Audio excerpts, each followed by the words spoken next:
What's going on, lads? It's Billy the Kid here, and I hope you're having a great day. Now, before I start this commentary, on the screen and in the description below you will find a link to a prank video that I uploaded late last night involving chocolate sauce, the toilet seat and my mother. So just in case you missed it, you can go ahead and check it out, and if you laughed your ass off, please be sure to give it a like. So today's video is just going to be my thoughts on some of the recent Battlefield 4 news that was released to us by DICE. There's two topics I want to just give my thoughts on. One of them is, if you get knifed in Battlefield 4, you will not be revived. And the second is the news that the M16A3, the one gun that everybody seems to love and hate in Battlefield 3, will not be returning in Battlefield 4. Instead, it will be replaced by the M16A4, the 3-round burst version of that rifle. So I just wanted to give my thoughts on these two subjects and see what you lads think of this news. I want your feedback in the comment section below on what you think. So let's talk about the knife no revive little controversy that was released lately. Some people are for it and some people are against it. Now myself, I think I'm more or less 50-50. I like the idea. I mean, this has this was something that nobody's been expecting DICE to do, and you know, part of me is saying like, yeah, this is a good thing because it rewards players' skill. If you knife a guy, then he shouldn't be revived. But there are those who are saying, you know, this could be the start of a slippery slope.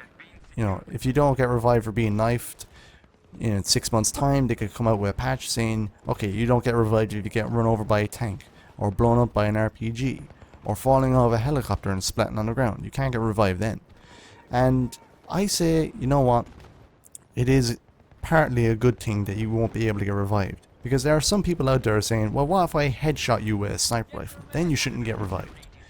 So, like I said, the good side of me is saying, yeah, this is a good thing. The bad side is, it could be the start of something, yeah, slippery. There are people out there that are saying, oh yeah, this makes the game far more realistic. Come on.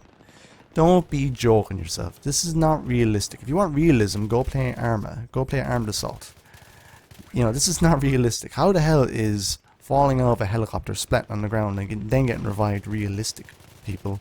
So, for those who are saying, you know, oh yeah, this is realistic, this is adding a bit of realism into the game. No, it's not. It's just for the fact that you're being rewarded for players' skill. That's all it is. And, you know, I think, like I said, this is a good idea, but people are just throwing hissy fits over this. People are raging, saying that it's a terrible idea. It's going to be rewarding campers who are going to camp in corners, wait for people to run around the corner and then knife them. And I don't see that happening. I mean, it's just one life. It's just one ticket that's going to be, you know, permanently lost. And think about it now. What happens in BF3 most times when you get revived? You get killed instantly anyway. So, to the folks that are saying, you know, this is an absolute worst idea, you haven't seen it implemented yet. Just think of playing Battlefield 3. You get knifed and you don't get revived. It's more or less the exact same thing. You lose a ticket and that's it. I think most people are just raging about this because it's a new element of Battlefield for Battlefield 4, and the fact that you will not be able to be revived, it just doesn't bode well with people wanting to continue to play the game. They will absolutely have to wait the 5 seconds to be respawned in. So I think that's why people are just throwing hissy fits. I think they believe that it will cost them the game. If one person gets knifed and that ticket is lost, it will cost them the entire game. I think that could be it, and it's just another mentality issue with the Battlefield community, which just seems to throw a massive hissy fit on anything new that DICE brings to the game.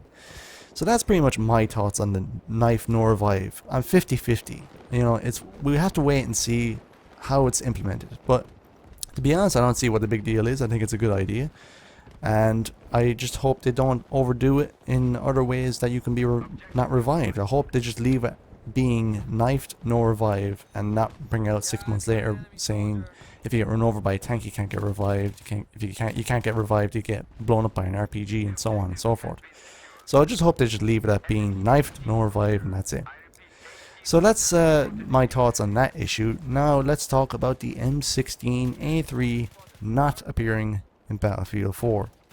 Now, for a long time, you know, people have been raging and loving the M16A3. I mean, there's plenty of my videos where I'm shooting up guys and they kill me and they're weapon is an M16A3 and it shows you that they have 100 stars or 100 service stars with this weapon. You know, it's no secret that many people love it and many people hate it, and when the news that DICE are removing the M16A3 and replacing it with the 3-round burst mode, people went apeshit, both for the idea and against the idea, just like with the Knives No Revives. People were going, yes, this is absolutely what we wanted to hear, no more M16A3, you know, whores. But I have to say, what's the big deal again? Because we are probably going to get a similar weapon that's so good in Battlefield 4, and people are going to whore it like, I don't know, the AK-12, the QBZ-95, something with a similar rate of fire to the M16. They're going to whore it, and then people are going to start raging again, saying this is an OP gun, we need to, you know, reduce its accuracy, reduce its recoil, and, you know, decrease the damage and so forth, because that's all the M16 was. It was a very good rifle in Battlefield 3. It's a very good weapon, and that's why people use it, because it kills people very quickly, it's very accurate. Granted, people whore it, but that's going to be expected with 1 or 2 guns in Battlefield 3. It's not just the M16, it's the AEK, it's the F2000, anything with a very fast fire rate, people will tend to go for, because it kills very quickly. And that's exactly what's going to happen in BF4. So all these people celebrating, yes, the M16A3 is gone, it's going to be replaced by a burst mode. Guess what? There's going to be a gun just like the M16, I guarantee you, with a similar rate of fire, and it's going to kill you very quickly. And I guarantee you, people, within 2 or 3 weeks, there's going to be forum posts, there's going to be tweets, there's going to be fucking videos of people bitching and raging about some other OP rifle that needs to be twerked in Battlefield 4. And we will just have to wait and see exactly what weapon it is, and when that does happen, people are going to be going, well, you said that exact same thing about the M16, so shut the hell up and play the game. So lads, those are just my thoughts on these 2 issues, on these 2 little bits of Battlefield 4 news. Let me know in the comment section below what you think. Do you agree on some of the points, or do you disagree? So once again, lads, I thank you very much for watching. In case you enjoyed the video, please give it a like, it's always appreciated. And I'll see you again, lads, and thank you very much for watching.